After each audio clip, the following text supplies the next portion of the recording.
Et bonjour tout le monde, j'espère que vous allez bien. On se retrouve aujourd'hui pour le Candy. Comment ça va, Léa? Ça va et toi? Ça va tranquille. Bien contente de cast ce petit Candy Eye qui s'annonce quand même assez grandiose. Parce qu'il y a quand même pas mal de bons Mm, joueurs toulousains qui sont là. mm. Ouais, on est enfin là à la fac Université de Toulouse, anciennement Paul Sabatier, pour ce tournoi qui avait été du coup annulé à l'édition précédente en janvier. Mais on l'a enfin fait, on est là. Et ouais, on a beaucoup de beaux niveaux à présenter aujourd'hui pour ce tournoi. Du beau niveau avec même des personnes qui se sont déplacées pour le tournoi, comme notre C2 de ce tournoi Banissou, qui est Mhm. venu exprès pour le Candy. Et qui s'annonce quand même assez relevé et quand même, étant donné qu'il n'y a pas les très gros noms quand même, il n'y a pas les Kids, il n'y a pas les Oxys, ça annonce un tournoi extrêmement hype et Mhm. très serré. Oui, oui, Il oui. n'y aura pas de domination comme ça l'est à chaque fois. Mhm. Ouais, je pense que ça va être intéressant de voir un peu les dynamiques entre les joueurs de haut niveau, mais qui sont pas top niveau Mm. toulousain pour autant. Bon, on a les favoris du tournoi, ça va être Shanks, Banissou, Paz et Talinesh, je pense, mais en dessous de ça, on a vraiment beaucoup de joueurs prometteurs qui espèrent bien se faire une place dans le top 8, donc ça va être intéressant. Oui, justement, ça peut être aussi du coup une bonne première expérience de top 8 pour des joueurs qui ne sont pas habitués à ça. Mhm. Donc ça peut vraiment être cool de remettre la pression du top 8 dans un tournoi où justement, il n'y a pas. Certes, il y a Shunks qui est quand même dans le top de Toulouse, Mhm. mais sinon, ça peut quand même faire une bonne expérience et ça peut quand même mener à de très gros upsets qui peuvent quand même être très intéressants à regarder. Totalement, totalement. Et là, le premier match qu'on va avoir, bon, on parle de top niveau, mais il faut évidemment qu'on rentre dans le vif du sujet à un moment. Et du coup, là, le premier match qu'on va avoir, ça va être Token et Gryffindor. Donc, les personnages qui vont être joués, ça va être Mario et Lucas, si je ne dis pas de bêtises. Ah ouais, un bon match en perspective. Mm, mm, mm, mm. Un bon match-up un peu agressif, même si un peu patient, ça peut être côté de Lucas.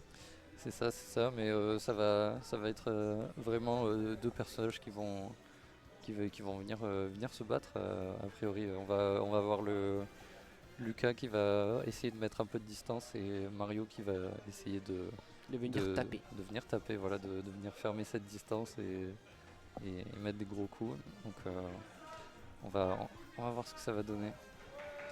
Mm. Évidemment, les TIO qui annoncent aux joueurs que le tournoi est en full BO5. Donc, Ce qui est très sympa. que vraiment de A à Z, on va avoir le plus de temps possible pour s'adapter et donner du beau jeu. Et le beau jeu, on l'aura peut-être directement avec ce match Mhm. qui se lance direct avec. Ah non. Ah, c'est Lucas. Ok, Oui, voilà, il s'est trompé de ligne. il me semblait bien. Il s'est trompé de ligne deux fois d'affilée. Mais bon, c'est pas grave, ça arrive. Et le match qui commence, le fils de bump qui a été envoyé. Et Mm. on est parti pour ce match. Mario Lucas. Et évidemment, on part sur PS2 directement. PL2, la map classico de Smash Ultimate, même si depuis un petit moment ça se joue avec SBF. Mais en tout cas, là on va voir que ça va être un match qui va vraiment se jouer sur les phases d'avantage. Et celui qui met les plus grosses phases d'avantage va probablement gagner parce que les deux personnages le permettent. Oui, totalement. Mais voilà, on a Token qui commence vraiment de manière très agressive et qui, qui utilise le très très vaillant père de Mario à son plein potentiel. Et on a déjà un kill par le haut de PS2. On commence très très bien de côté Token. Token qui a pris déjà une bonne avance, déjà une stock complète avec un très gros combo. Et maintenant peut-être un autre, ok, upper, repère, back air. Et on sent un Gryffindor qui essaie quand même de garder un peu plus la distance, mais qui ne réussit pas trop à gérer l'agression de Mario. Et je dis ça, et il trouve il trouve un bon petit combo. Ah, on sent que les joueurs et joueuses ont eu le temps de se chauffer parce que ça commence vraiment fort. On, on est confiant dans notre jeu et on n'a pas peur de faire des gros call-outs des deux côtés d'ailleurs. Et les call-outs, ça va être du côté de Mario peut-être avec cette edge trap malheureusement qui ne passera pas. Mais le beau combo, ok, dans le tilt upper qui sera pas passé, mais qui permettra quand même de mettre un bon 60% sur le Lucas. Mais là, c'est les pourcentages de mort du côté. Et donc là, maintenant, non, la cap qui sera Ouh. pas passée. Et malheureusement, la tech qui mènera à une SD, malheureusement. Mais toujours une stock et demi complète d'avance. Ben, ça peut quand même faire très mal. Ouais, ouais, ouais. Ah ouais, c'est vraiment une belle tentative de la part de Token qui sera pas récompensée, mais on a une telle avance qu'on peut se le permettre. C'est vraiment ok. Oui, parce que si ça passe, c'était la mort. Et sinon, j'ai toujours une stock complète d'avance. Donc j'ai le temps. Et on voit pour l'instant quand même un token assez incisif qui réussit à trouver tout ce qu'il faut. Et pendant que Gryffindor essaye de s'en sortir, mais la mauvaise DI, la mauvaise DI. Et ça, en fait, trop de pression hein, mise de la part de Token et ça se sent que c'est dur de rentrer dedans côté Gryffindor. Un Gryffindor qui a beaucoup de difficultés à vraiment rentrer dans le lard, à rentrer, à trouver les petits coups, à gratter et tout ça. Et donc, ben, on a un token qui en profite, qui vient agresser, qui vient taper. Et on le voit taper, il emporte très bien et il sait très bien le faire. Oui, totalement, totalement. Et là, chose à noter, c'est on est sur un rule set un peu particulier côté PNS, parce on a un système de starter et de counter pick, enfin de contre-prise plutôt comme c'est écrit sur le rule set. En bon français. Mais je me demande si on pourrait peut-être avoir le rule set, parce que j'ai pas en tête exactement quels stages sont en contre-prise, mais bah, pour cette game 2 en tout cas, on part sur le bastion. Mais du coup, oui, on part sur le bastion en counter pick. Et c'est quand même un bon contre pick parce que du coup, merci la règle de nous amener en roussette. Voilà, donc effectivement, pour le bastion qui est un stage de contre-choix. Et ça fait sens, hein, c'est un grand terrain qui fait un peu le doublon avec ce Smashville qui est dans les stages de début. Et là, on a Token qui ne lâche pas la pression qui était exercée pendant la première game. Donc, oui, il le lâche pas parce qu'on a vu que ça a quand même très bien marché la pression. Que Gryffindor ne savait pas trop la gérer. L'arrêt qui ne passera pas, mais sera toujours un token qui a l'avantage, un token qui trouve les bonnes ouvertures, qui trouve les petits backers pour grasser petit à petit. Et là déjà, on est déjà dans les pourcentages de kills. Le match qui sera bourré mais qui ne sera pas puni par token. Ouais, pas de punition, c'est vraiment dommage, mais on trouve la stock quand même à ce moment-là. Gryffindor qui est quand même beaucoup mieux dans son match que pour la game précédente, qui trouve pas cet edgeguard, mais je pense que ça ne saurait tarder. Oui, l'edgeguard peut être extrêmement important. Voilà. Donner up tilt qui sera trouvé de la part de Gryffindor, qui a trouvé quand même quelques adaptations qui montrent que ok, tu m'as peut-être mis la sauce première game, mais ne me sous-estime pas, je suis toujours là. Et on voit un Gryffindor qui joue quand même assez even avec Token. Mais je dis ça, il se prend un combo. Est-ce que ça tue? Non. Mauvais côté du EB. Ah ouais, mais très beau confirme de la part de Gryffindor qui montre qu'il a des choses à montrer dans ce match, qui veut pas se laisser faire par la pression de Token. Donc, ça promet pour ce set. Ça promet une belle adaptation, même si, et toujours even. Hein. Depuis tout à l'heure, certes, c'est Token qui met plus de phase d'avantage, mais Gryffindor essaie quand même à trouver quelques attaques, mais malheureusement cette backthrow va peut-être tuer, évidemment elle va tuer, ce qui va donc permettre à Token de prendre l'avantage. Mais est-ce que l'avantage va être gardé longtemps? Parce qu'on a vu que Gryffindor peut tuer quand même assez tôt. Ouais, totalement. Et là, on est à kill % du côté de Mario assez facilement. Mais Mario qui trouve cette phase d'avantage. Est-ce qu'on va aller jusqu'au bout? Non, pas encore. Et c'est Defender qui reprend l'avantage. Oh le bourrage! Oh le piffage! Ouais. Et là, on a voulu taper en désavantage contre Mario qui prépare un spike. C'est pas la meilleure idée. 2-0 pour Token. 2-0 pour Token qui a réussi à comprendre que notre très cher Gryffindor allait piffer un coup. Et du coup, il a fait forwarder comme ça, je t'envoie dans les chicots. Le petit combo qu'on voit normalement qu'en quick play. Mais ça passe quand ton adversaire s'est bourré. Mais quand même, faut pas s'estimer Gryffindor qui en a vu a su quand même bien s'adapter. On le voit normalement en quick play, mais on le voit aussi en tour 1 de ce Candy Eye. Finalement, est-ce qu'on n'est pas à la maison? Mais avec des bons petits bonbons, Ah je bah pense qu'on oui. est à la maison. Ah oui, avec des bons petits bonbons, avec une buvette succulente. Là, y a ma crêpe qui me regarde avec des grands yeux, j'ai hâte de la dévorer. Mange-moi. C'est comme ça qu'elle est la crêpe. Mais du coup, pour l'instant, on a vu certes un Christian qui s'est adapté, mais un token aussi.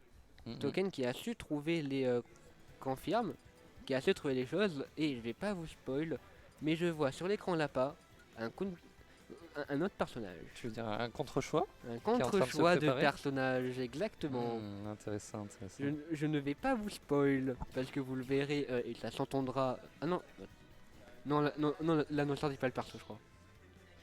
Je sais plus. Bref, vous verrez très bien. Mais en tout cas, pour l'instant, c'est bel et bien un contre-choix de personnage qui va être fait pour notre très cher Gryffindor, j'imagine. Intéressant, intéressant. Mais qu'est-ce qui nous prépare en fait? Parce que moi, je l'ai toujours vu uniquement sur Lucas.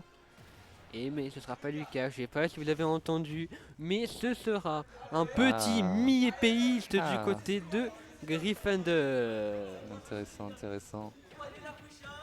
Mais si je dis pas de bêtises, c'est un personnage qu'on connaît assez bien côté token. Donc est-ce que la surprise va être possible? Je ne sais pas. Et ben on sait jamais, mais pour l'instant la surprise c'est peut-être le combo game de token qui a réussi déjà à trouver dès le début 87% et qui réussit quand même à être assez incisive et à ne pas se mettre trop la pression. Mais en tout cas, ok, le Diablock, F Smash qui sera trouvé. Token qui réussit quand même très rapidement à trouver la première stock. Ouais, c'est magnifique. Hein. Je comprends en vrai le choix de personnage côté Gryffindor, parce que Mario, en général, petit bras, on struggle contre les épées. Mais là, Token a l'air prête, mais on prend ce down B sur la neutral get up de manière assez inattendue. Ok, le combo. Malheureusement, c'était sur le terrain, mais il faut que Token réussisse à trouver les petits coups. Maintenant, un EPR peut vraiment mettre à mal. Et Gryffindor, toi, gratter petit à petit. Toi, jouer la distance, mais malheureusement, le Mario de Token ne laissera pas faire ça. Ok, Dante, peut-être EB qui sera trouvé et qui tuera Token qui trouve la plus grosse ouverture et qui trouve donc et qui met donc en last stock notre très cher Gryffindor. Ah oui, c'est beau, c'est beau. Mais ouais, on a du mal à jouer le jeu d'épée qui rend le mi-épéiste aussi fort. Et vraiment, Token utilise sa pression genre à merveille. C'est très très très beau à voir. Oui, Token est une joueuse qui met extrêmement de pression, qui sait exactement quoi faire pour se rapprocher des persos à épée et on le voit très bien parce que là, même Sword Fighter ne semble pas être la solution face à cette token, mais le B qui permettra de trouver le kill et de mettre en même stock, mais il va falloir quand même remonter plus de 60%. Mais là, Token a l'air vraiment très en confiance, ça va être dur. C'est peut-être un peu tard pour ce counter pick, on va voir ça tout de suite. On est déjà off stage avec l'eau de Mario qui est super dangereuse. Ok, mais on survit.